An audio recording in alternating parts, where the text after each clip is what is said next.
তাৰমানে মোৰ দেউতা যিহেতু অসমৰ প্ৰথম ইণ্ডাষ্ট্ৰিয়েলিষ্ট আছিলে, ভূমিটো তাৰমানে মোৰ লগতে যাব যেন পাইছোঁ। মই আৰম্ভণি জন্মৰ পৰাই তেতিয়া আমাৰ সাতগাঁৱত আমাৰ ফাৰ্ম হাউচ ৮০-৯০ বিঘা মাটি, য'ত আমি একচুৱেলি চাউল কিনি নাখাইছিলোঁ, আমাৰ খেতিৰ পৰা আহিছিলে। চন্দ্ৰপুৰত এতিয়াও যিটো মোৰ ঘৰ নুনমাটিত আছে, সেইটো 1960sৰে। মোৰ দেউতাই যিহেতু লাভ মেৰেজ কৰিলোঁ, বিয়া নকৰালোঁ কাৰণেই দি থৈ গ'ল।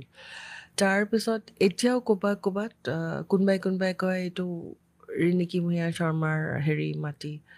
তাৰপিছত এতিয়া দেউতা মোৰ ভাজনী গাঁৱৰ পৰা আহিছে।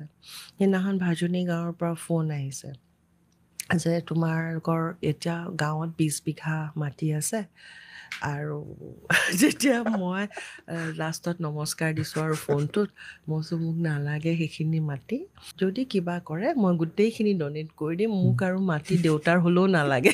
তাৰমানে সেইটো অৱস্থা, তাৰমানে সেই এনেকুৱা এতিয়া নুনমাটিটো যদি যাওঁ, তাতো এটা ডাঙৰ আমাৰ দেউতাৰ আছাম কেনভাছ ক্ৰাফ্ট ইণ্ডাষ্ট্ৰি, আমাৰ মাটিতে গোটেই লেবাৰখিনি আছিলে।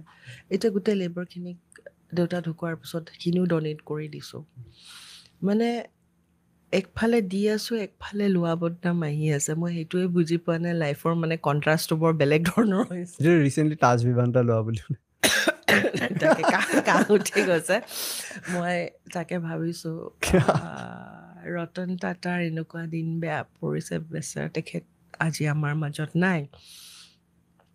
কিন্তু তেখেতে যদি থাকি এইটো শুনিলেহেঁতেন থকাৰ অৱস্থাত, তেওঁ চাগে দুখ ইমান লাগিলে। 6টা-7টা জেনেৰেশ্যন কি বিজনেছ কৰিছিলে, সেইটো চাগে ডাঙৰ কুৱেশ্যন মাৰ্ক এটা জীৱনত হ'লহেঁতেন, যে ৰিণিকী ভূঞা শৰ্মাক তাজ বিভানটা দি যাব লগা হ'ল আৰু কি দুৰ্গতিত দি যাব লগা হ'ল। সেইটো তেওঁ মানে জীৱনত চাগে এনেকুৱা কুৱেশ্যন কেতিয়াও নাপাব আৰু।